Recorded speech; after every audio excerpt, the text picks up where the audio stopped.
Roma no se construyó en un día, pero estuvo a punto de ser destruida en una sola tarde. Existe un hombre en la historia que se convirtió en la pesadilla de la ciudad eterna. Un nombre que las madres romanas usaban para asustar a sus hijos durante generaciones. Aníbal ad portas. Aníbal está a las puertas. Pero para entender cómo un solo general puso de rodillas al imperio más grande de la antigüedad, tenemos que ir al principio. No a una batalla, sino a un templo. Año 237 a.C. Un general cartaginés derrotado, Amílcar Barca, hace jurar a su hijo de 9 años odio eterno contra Roma. Ese niño no olvidaría. Ese niño dedicaría cada respiro de su vida a cumplir una sola misión: ver arder el Capitolio. Cuando estalló la Segunda Guerra Púnica, los romanos estaban tranquilos. Esperaban que Cartago atacara por mar, donde Roma ya era superior, o que se quedaran defendiendo África. Nadie, absolutamente nadie, esperaba lo que Aníbal iba a hacer. Aníbal decidió cruzar los Alpes, en invierno.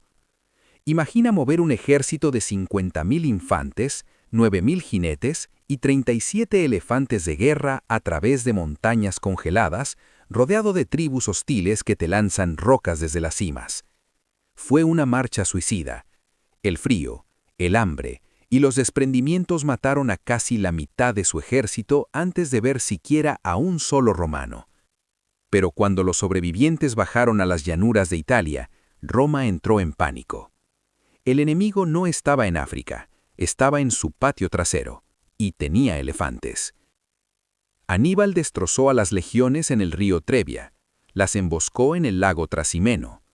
Roma, desesperada, reunió el ejército más grande de su historia, casi 86.000 hombres.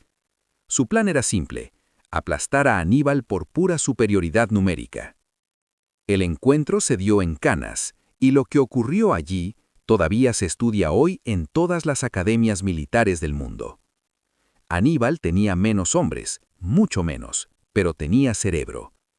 Colocó a sus tropas más débiles en el centro, formando una media luna que sobresalía hacia el enemigo. Puso a sus veteranos africanos duros como el acero, en los flancos, escondidos, y a su caballería númida, la mejor del mundo, en las alas. Cuando las legiones romanas cargaron, el centro de Aníbal retrocedió. No huyeron, retrocedieron controladamente.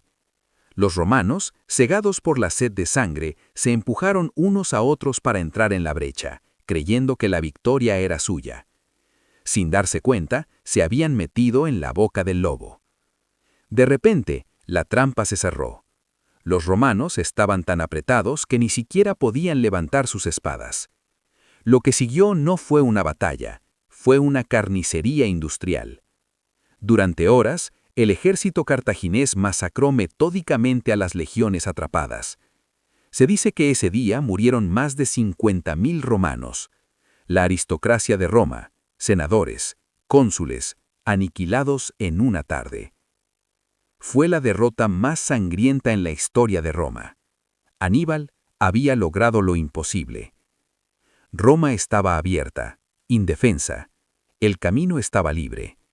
Maarbal, el comandante de caballería de Aníbal, le dijo: «Déjame ir con la caballería, y en 5 días cenarás en el Capitolio». Pero Aníbal dudó. Quizá pensó que sus tropas estaban agotadas.